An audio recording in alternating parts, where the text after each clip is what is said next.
तो DC generated EMF equation है। तो जो डीसी जनरेटर ईएमएफ इक्वेशन है उसके दो पार्ट होते हैं। पहला पार्ट होता है induced EMF of a conductor, और उसके बाद में जब आपने कंडक्टर का एक ईएमएफ या इलेक्ट्रोमोटिव फोर्स की वैल्यू निकाल ली, तो उसके बिहाफ पे अपन निकालते हैं second, that is induced EMF of generator.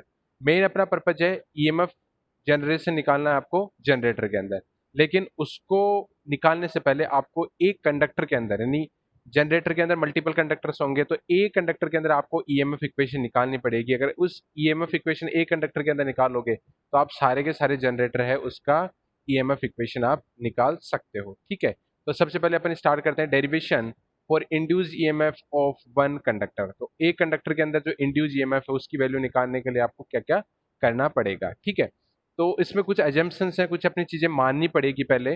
जैसे अपन मैथमेटिक्स में मानते हैं कि इसकी वैल्यू x है, इसकी वैल्यू y है, x की वैल्यू क्या है, y की वैल्यू क्या है, उसी तरीके से यहाँ पे भी एजम्पशन कुछ लेके चल रहे हैं। और ये स्टैंडर्ड एजम्पशन है, यानी स्टैंडर्ड आपके इलेक्ट्रिकल एनर्जी, इलेक्ट्रिकल इंजीनियरिंग के अंदर ये स्टैंडर्ड नोमेनक्लेचर है जो बार बार आपके काम में आएंगे।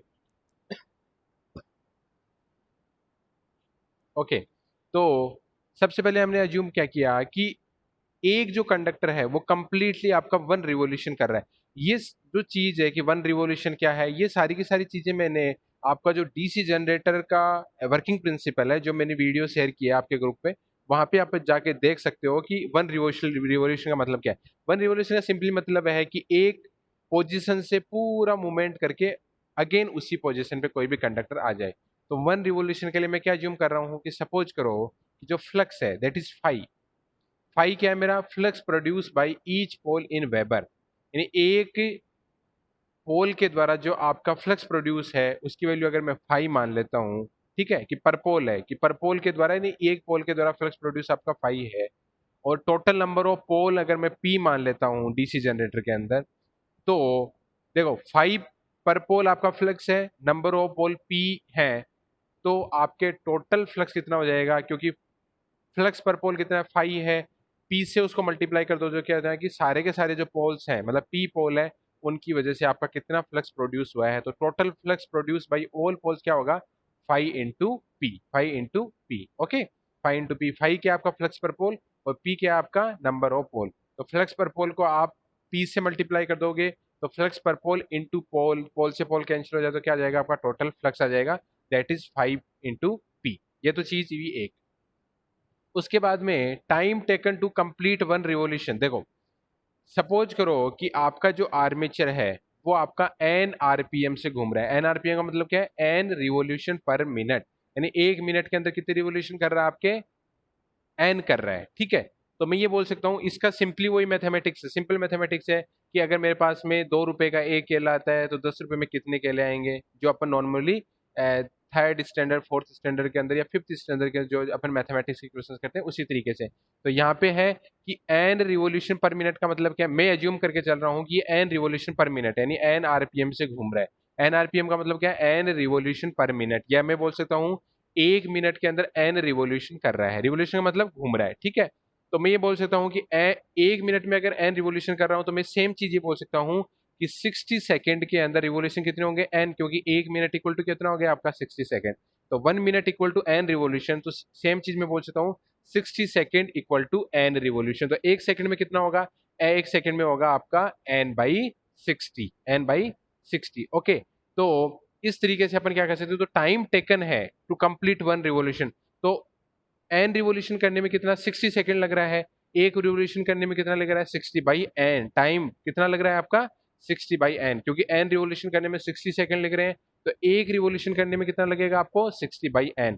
तो ये आ गया आपका 5 × p टोटल फ्लक्स आ गया, ये आपका 60/n क्या आ गया आपका टोटल टाइम आ गया एक रिवॉल्यूशन करने में। तो जहां पे n क्या है आपकी, n है speed of the armature conductor in RPM, revolution पर मिनट, यानी कंडक्टर आर्मेचर कंडक्टर है उसकी स्पीड क्या है आरपीएम के अंदर, दैट इज एन।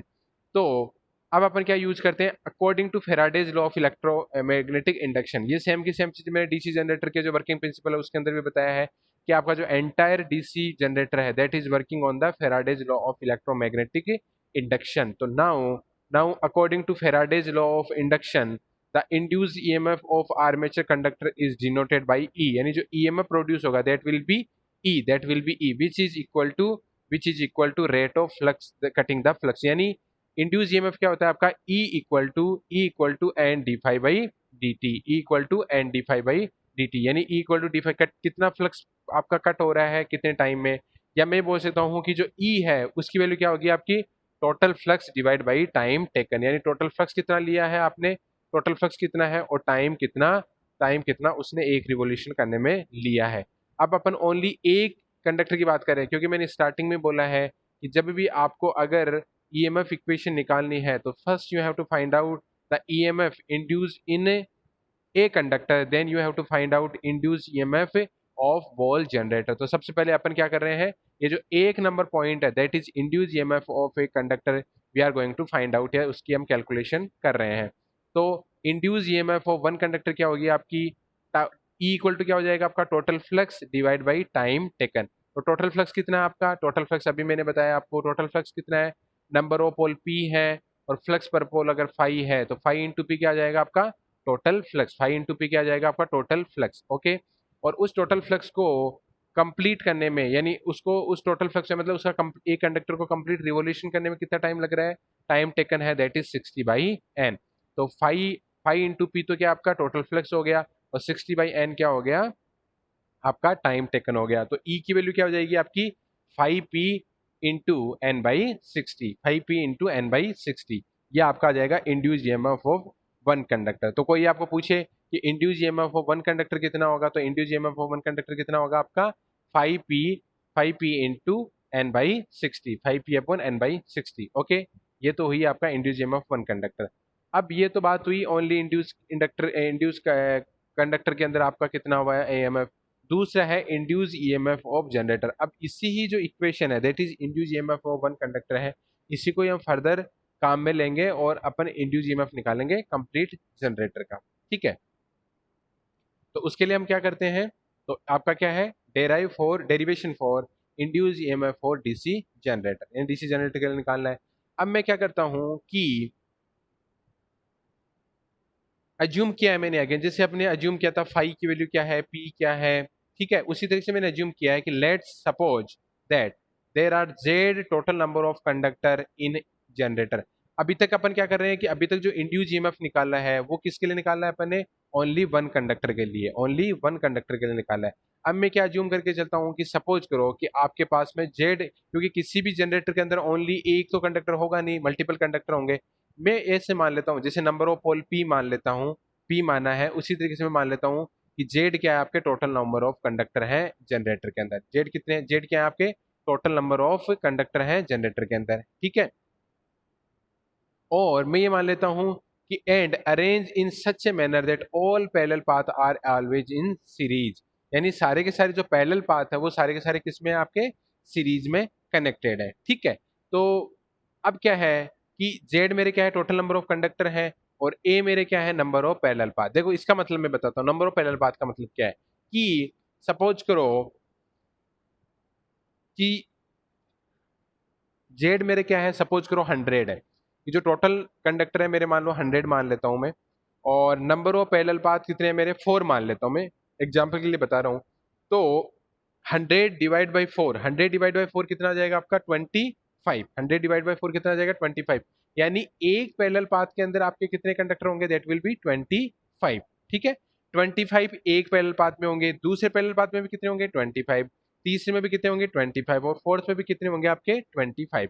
इसी तरीके से सपोज करो मैं मान लेता हूं कि आपके जेड है, टोटल नंबर ऑफ कंडक्टर आपके हैं 40 है, और नंबर ऑफ पैरेलल पाथ मान लो मैं 2 मान लेता हूँ, नंबर ऑफ पैरेलल पाथ में क्या है 2 मान लेता हूँ। तो एक में एक जो ब्रांच होगी या जो एक पैरेलल पाथ होगा उसके अंदर कंडक्टर कितने होंगे आपके 40/2, एक में कितने क्या 40/2, 40/2 कितना होगा आपका 20, यानी एक में कितने होंगे आपके 20 कंडक्टर्स होंगे।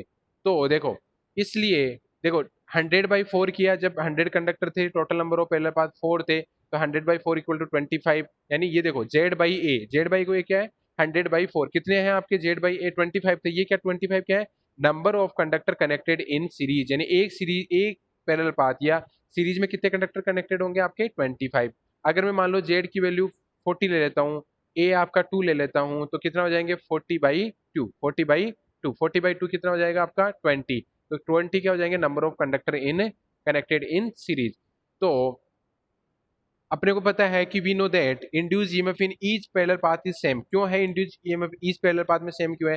क्योंकि जेड बाई ए है, वो सारे के सारे पैरेलल पाथ है, उनके अंदर क्या है आपका कॉमन है। अगर यहाँ पे 25 एक पैरेलल पाथ में है तो दूसरे में भी 25 होंगे, तीसरे में भी 25, चौथे में भी 25 होंगे। Therefore induce EMF of DC generator, देखो एक एक पैरेलल पाथ का पता चल गया अपने को, यानी एक कंडक्टर में कितना था वो पता चल गया।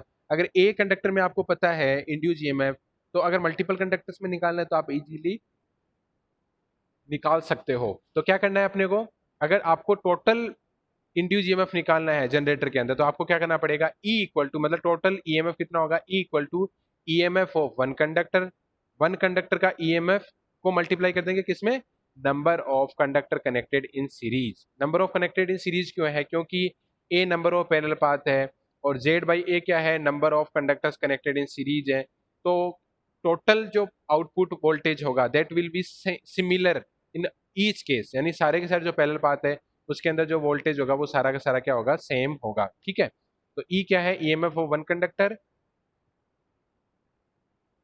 Into number of conductor connected in series. तो induce EMF of DC generator क्या हो जाएगा आपका, E equal to 5p into N by 60। 5p into N by 60 क्या था, देखो ये था induce EMF of one conductor, that is 5p N by 60। और इसको किससे मल्टीप्लाई कर दिया आपने, इसको मल्टीप्लाई कर दिया number of conductor in series, number of conductor connected in series. और number of conductor connected in series कितने हैं आपके, Z by A. Z by A क्या है, number of conductor connected in series. तो क्या हो जाएगा आपका 5p N by 60 into Z by A. 5p N by 60 into Z by A total voltage आपका जनरेट हो जाएगा किसमें, डीसी जनरेटर में।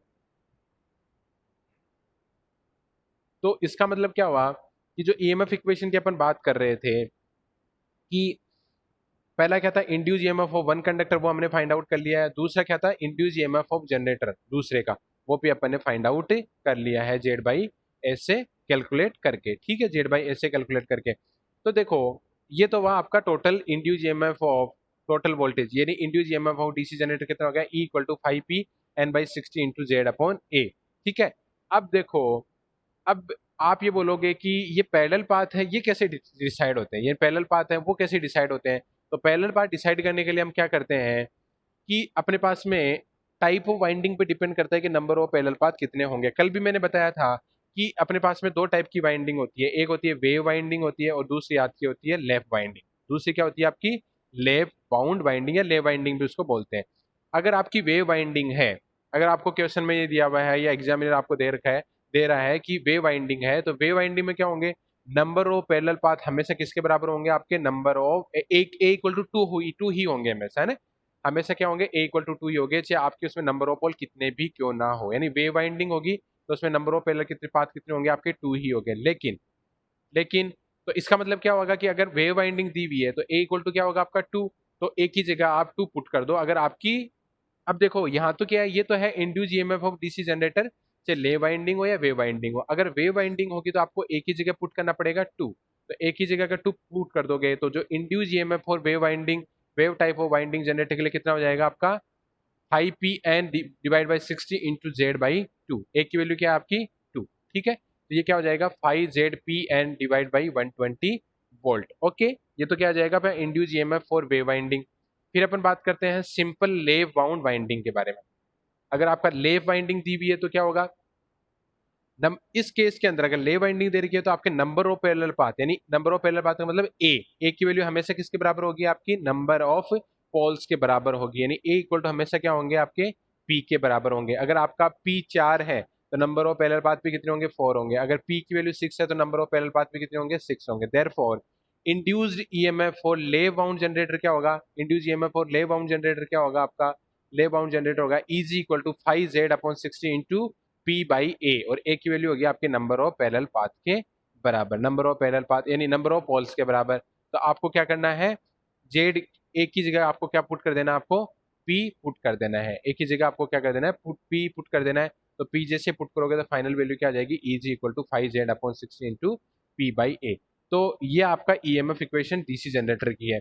तो मैं थोड़ा सा इसमें रिकॉल कर देता हूँ कि डीसी जनरेटर ईएमएफ इक्वेशन निकालने के लिए क्या करते हैं, सबसे पहले अपन एक कंडक्टर के अंदर ईएमएफ इक्वेशन निकालते हैं, फिर उसी के लिए उसको जनरलाइज कर देते हैं अपन जनरेटर के लिए। तो ये चीजें अज्यूम कुछ की है मैंने। उसके बाद में according to Faraday's law of electromagnetic induction क्या होता है, ई की वैल्यू होता है total flux upon time taken. Total flux कितना है आपका 5p, और ये है 60/n, तो ई की वैल्यू क्या हो जाएगी 5p/n/60। ये तो बात हुई इसके लिए। फिर हम के बात करते हैं कंप्लीट जनरेटर के लिए। जब हम ईएमएफ इक्वेशन निकालेंगे तो क्या हो जाएगा, इसको Z by number of conductor connected in series में अपन मल्टीप्लाई कर देंगे। तो जेड बाई ए से हमने मल्टीप्लाई कर दिया। अगर आपकी वेव वाइंडिंग है तो ए की वैल्यू क्या हो जाएगी आपकी 2, तो ए की जगह क्या पुट कर दोगे आप 2। और अगर लेव वाइंडिंग है तो ए की वैल्यू क्या हो जाएगी आपकी पी, ए की वैल्यू हो जाएगी पी, तो ए की वैल्यू पी पुट कर देंगे तो ईएमएफ इक्वेशन क्या हो जाएगी, ये हो जाएगी। तो ये आपका डीसी जो जनरेटर है उसका क्या हुआ, ईएमएफ इक्वेशन ये आपकी हुई है। ठीक है।